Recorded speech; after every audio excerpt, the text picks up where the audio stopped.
Bonjour et bienvenue à Passion pour Dieu. Si vous nous suivez depuis plusieurs semaines, vous savez que nous sommes en train de parler de la nécessité de suivre le Maître. Et lui-même nous l'a demandé.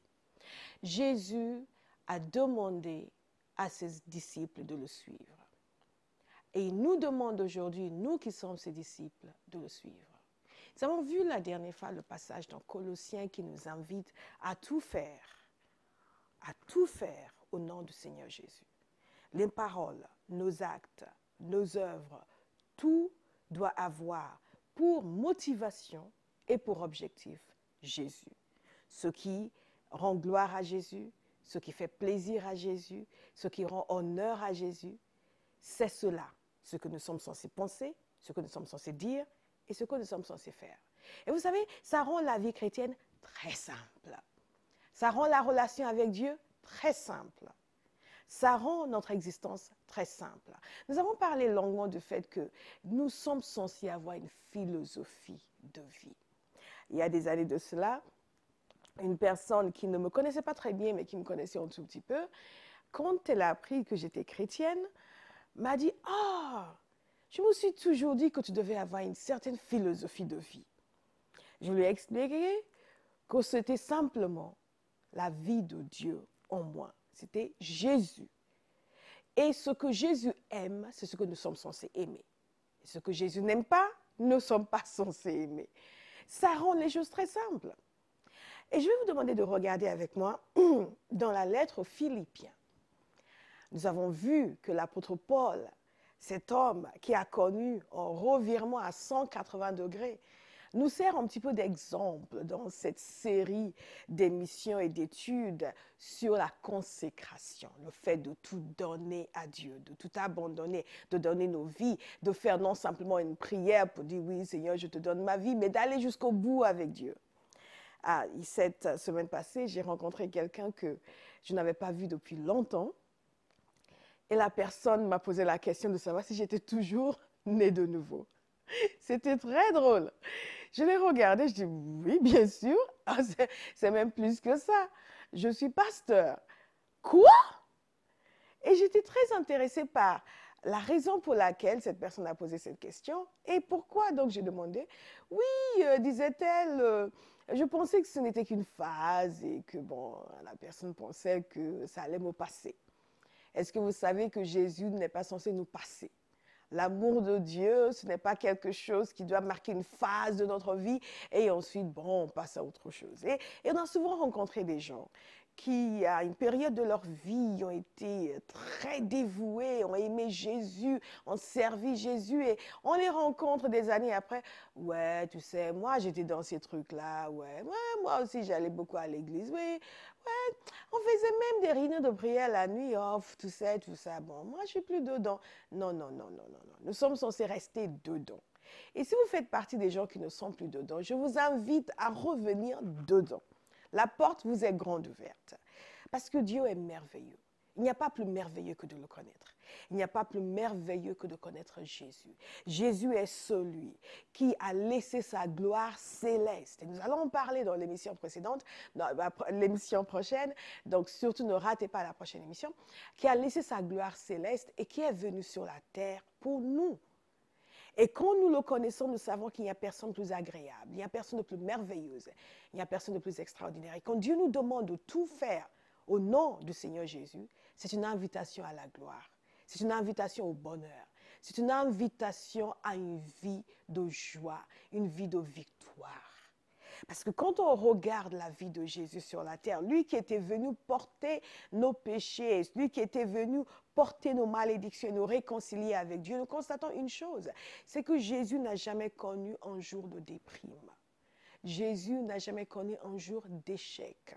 Jésus a vécu pleinement une vie de foi, une vie de victoire, une vie intime avec le Père. Mais nous allons parler plus de Jésus, de sa vie sur la terre dans l'émission suivante. Aujourd'hui, nous continuons à parler de l'apôtre Paul, cet homme extraordinaire qui nous a montré l'exemple et qui ne nous donne même pas d'excuses, qui nous appelle à être ses imitateurs. Donc, nous n'avons pas le choix. Paul nous dit, voilà comment je vis, j'ai tout abandonné, j'ai tout laissé. Ma vie maintenant, c'est Jésus. Ma vie, c'est pour glorifier Christ, dans Philippiens chapitre 1.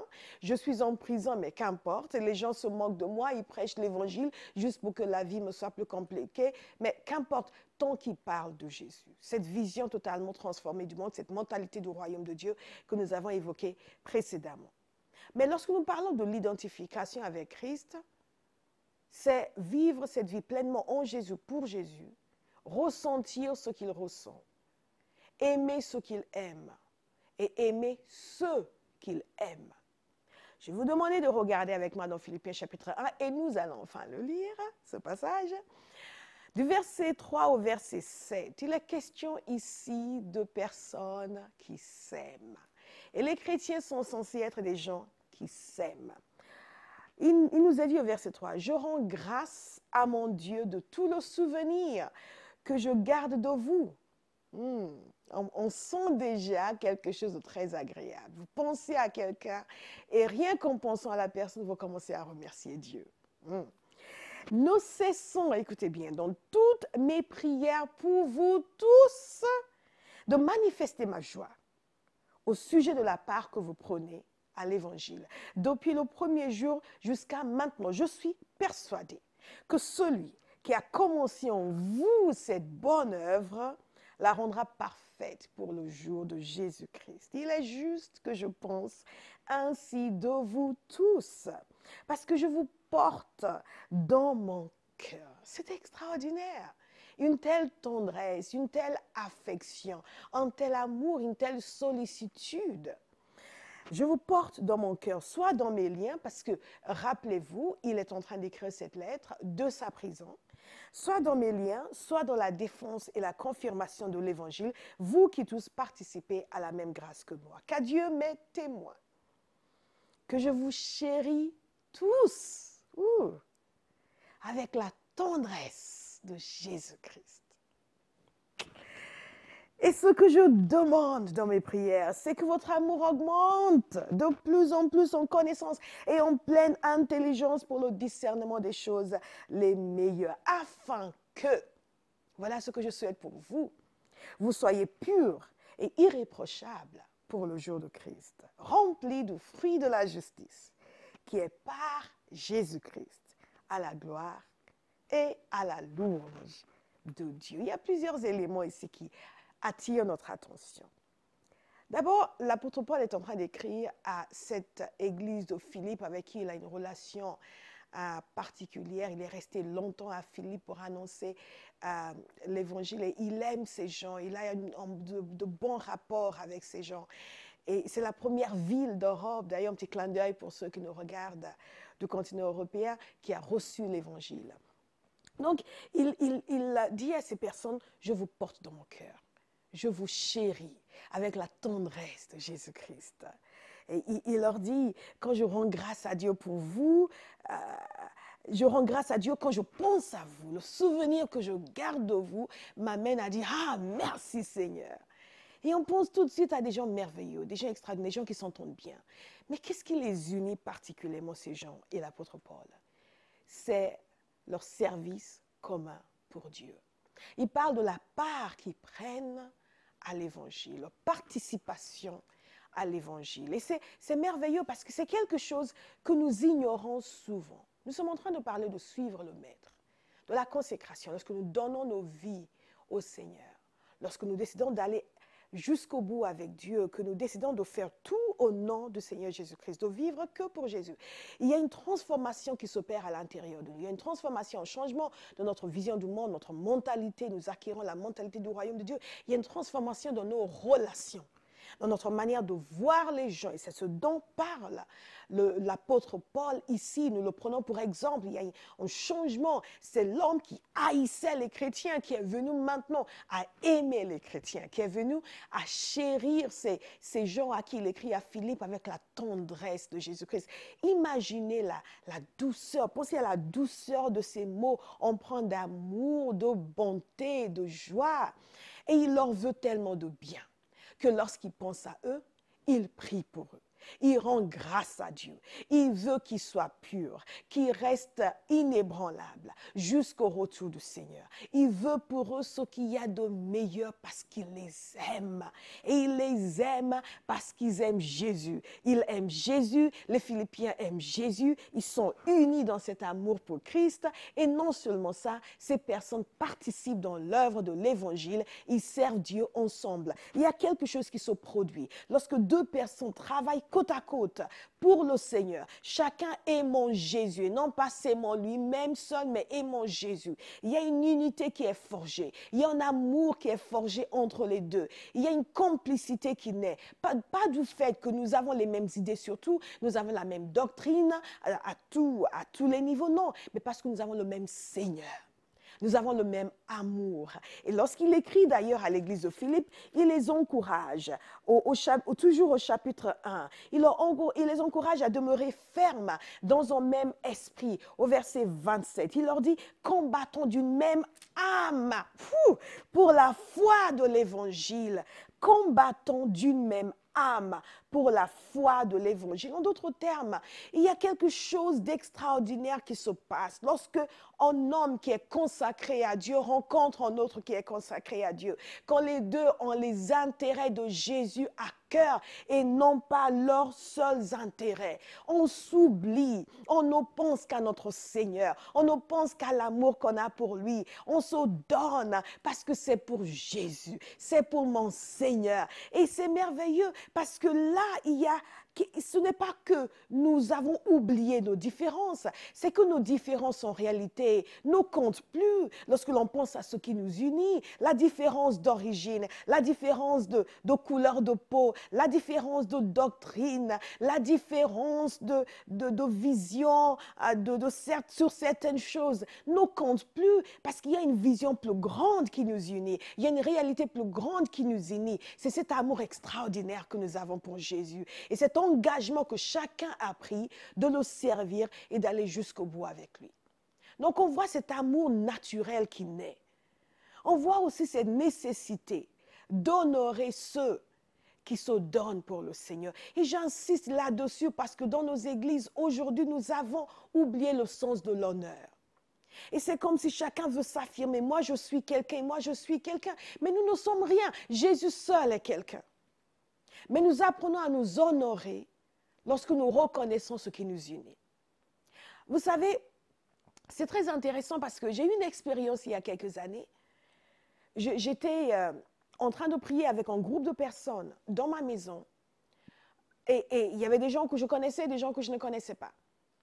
Au fur et à mesure que l'on priait, j'étais consciente d'une personne qui était dans un coin de l'appartement très discrète. Cette personne qui fait prier doucement dans son coin, mais discrètement, qui ne s'était même pas présentée, qui n'a pas dit qui elle était, mais on priait et j'étais de plus en plus consciente de cette personne. On était dans le même esprit. On avançait ensemble dans la prière. On avait le même cœur. Il y avait une unité. On sentait dans la prière qu'on poursuivait le même but. Et cette personne était discrète dans son coin. Et je suis allée la chercher. Je lui ai demandé de venir au milieu pour que l'on puisse prier ensemble. Et quand on a fini, je lui ai demandé qui elle était. Parce qu'elle avait quelque chose en elle. Je sentais un amour pour le Seigneur et une abnégation, un refus de se mettre en avant. Elle faisait juste l'œuvre de son Seigneur. Elle participait à cette intercession parce qu'elle aimait son Seigneur. Ces choses se sentent dans l'esprit. Et après, nous avons discuté. Je lui ai demandé, mais who are you? Parce que c'était une anglophone. Who are you? Where do you come from? Tu viens d'où? Tu es qui? Et c'est là où elle m'a expliqué qu'elle était intercesseuse. Elle habitait en Israël. Et en fait, elle passait sa vie à prier. Elle faisait partie d'une maison d'intercession. Elle passait sa vie à prier. Et ça se sentait. Ça se sentait, voilà une femme qui vit dans la présence de Dieu. Voilà une femme qui aime Jésus. Cette transparence, cette simplicité, cette honnêteté était transparente. Et le Seigneur a attiré l'attention sur elle. Et cela m'a beaucoup parlé. Je l'ai serrée très fort quand elle partait. J'étais tellement heureuse de la rencontrer. Parce que nous avons le même esprit. Parce que j'ai senti en elle cet amour pour Jésus, cette envie de servir Jésus. Et la relation que l'apôtre Paul a avec l'église de Philippe, c'est cette relation de personnes qui sont unies dans le service du Seigneur. De personnes qui ne cherchent pas leurs propres intérêts, qui cherchent l'intérêt de Jésus.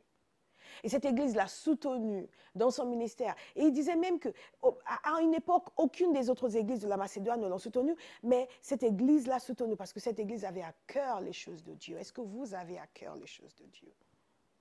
Beaucoup des difficultés que nous rencontrons dans nos vies et même dans nos ministères sont dues au fait qu'il y a une trop grande part qui nous est réservée et une trop petite part qui est réservée au Seigneur. Et je n'oublierai jamais l'exemple de cette femme.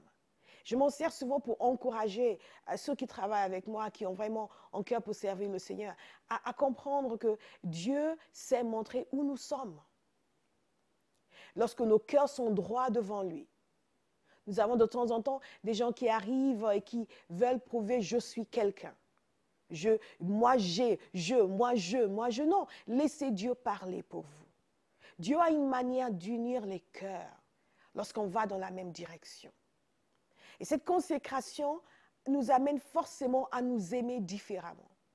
Il est important pour nous, en tant qu'enfants de Dieu, d'aimer ceux qui servent le Seigneur, de les honorer. Je constate dans nos églises aujourd'hui trop de mépris.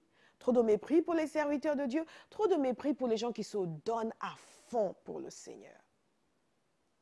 Et nous voulons tous être des enseignants. Or, la parole de Dieu nous dit de ne pas tous chercher à être des enseignants.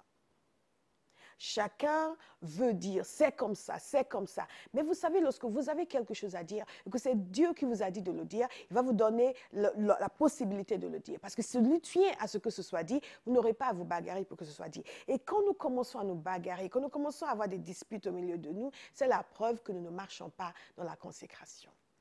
Parce que lorsque les intérêts de Jésus priment, tout change.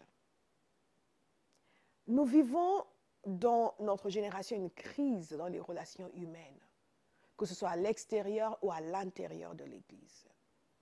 Et ça, je suis persuadée parce que nous sommes une génération égoïste. Nous sommes la génération du je.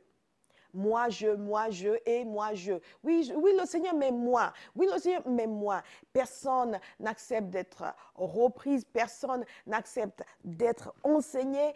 Tous savent mieux que les autres parce que nous voulons nous faire valoir au lieu de dire nous faisons tout pour Jésus.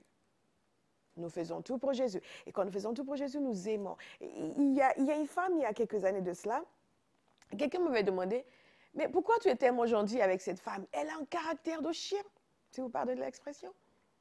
Mais en fait, c'est que cette femme aimait Jésus. Et j'avais déjà vu la transformation dans sa vie. Elle n'était pas encore là où elle devait être. Aucun d'entre nous n'est là où il doit être. Mais elle aimait sincèrement le Seigneur. Et je l'aimais pour l'amour qu'elle avait pour le Seigneur. Je savais qu'elle était difficile. Mais je savais aussi que Dieu la travaillait. Et les gens disaient, mais comment tu peux être ami avec une personne comme ça? Parce que parfois, vous voyez, dans l'Église, nous sommes tendres envers nous-mêmes et durs envers les autres. Mais quand on aime Jésus, on ne peut qu'éprouver une tendresse pour des gens qui ont le même amour pour Jésus. Nous sommes censés aimer tout le monde.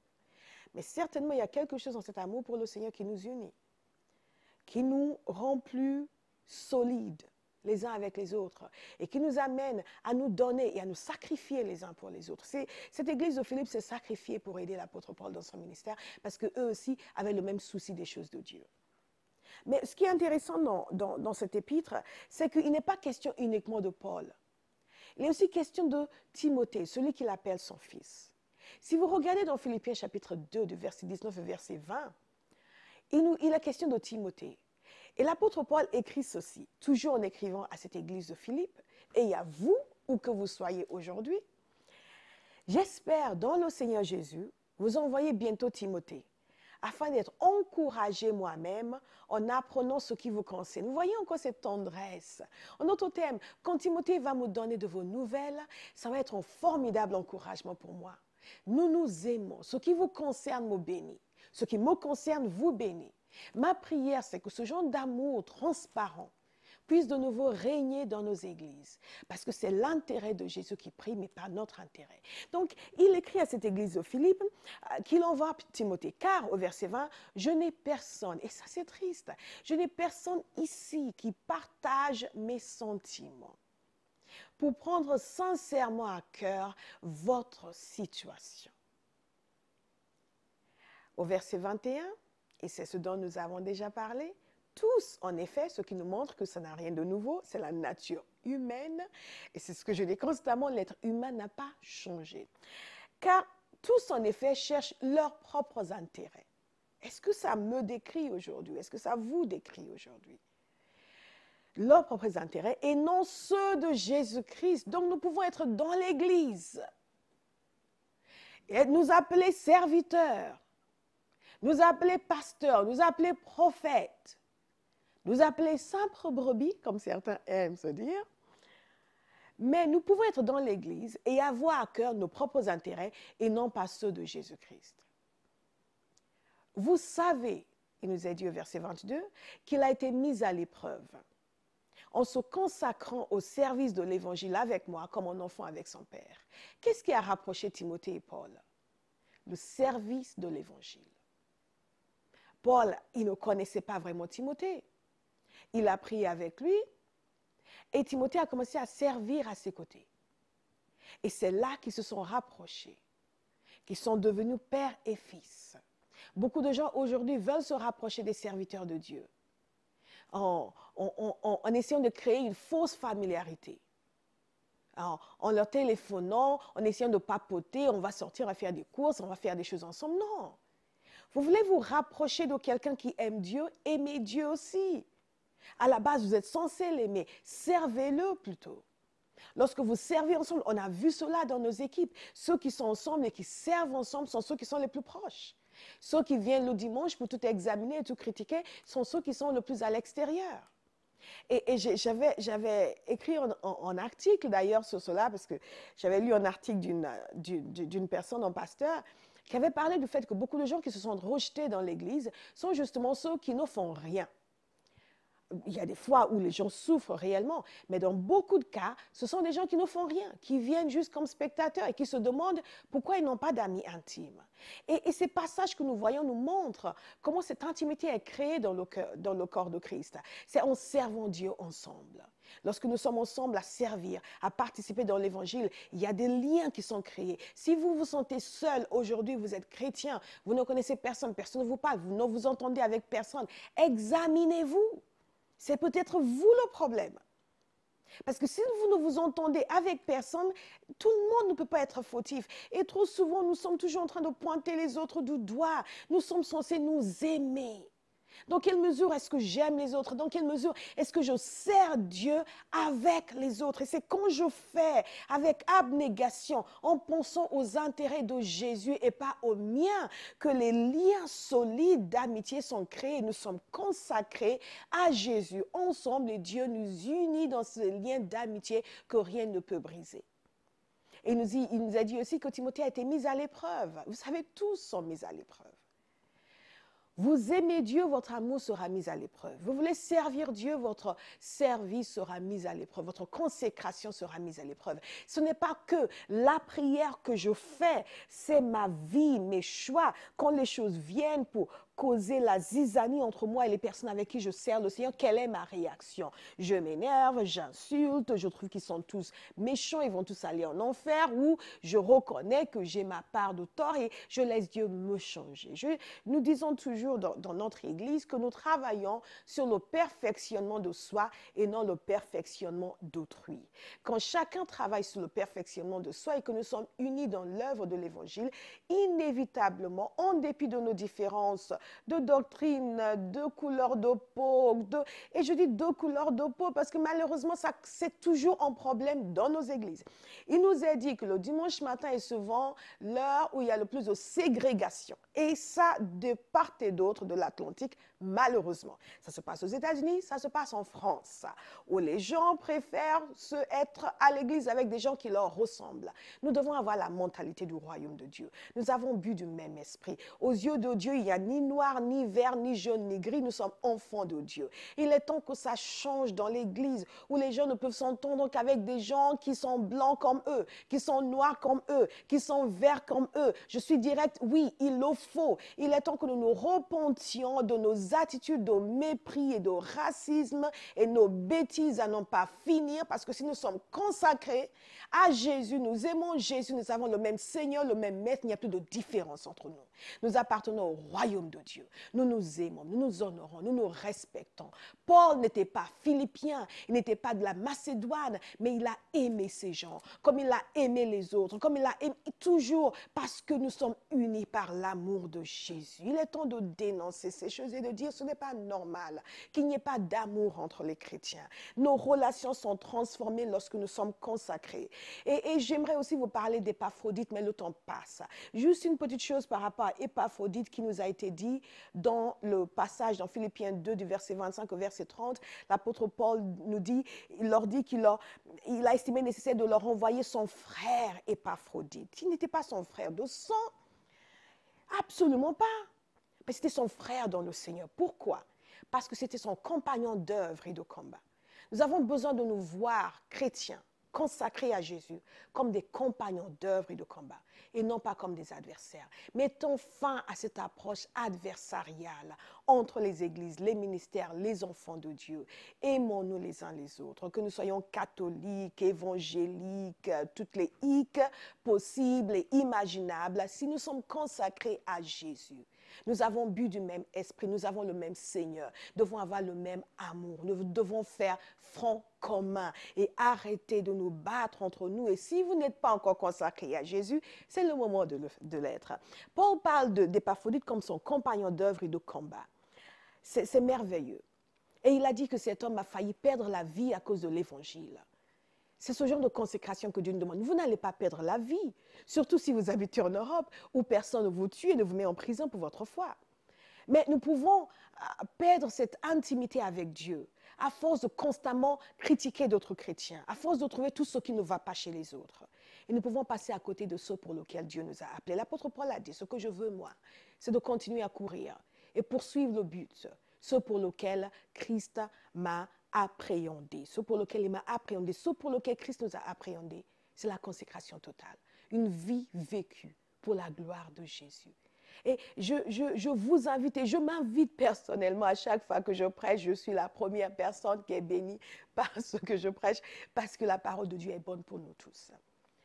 À changer notre manière de fonctionner, à nous dire non, nous allons vivre pour Jésus.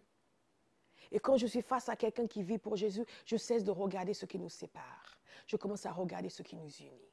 Je commence à avoir la mentalité du royaume de Dieu, où il n'y a plus ni juif ni grec, où il n'y a plus ni macédonien, ni juif, ni français, ni anglais, ni éthiopien, ni nigérian, ni ghanéen, ni colombien.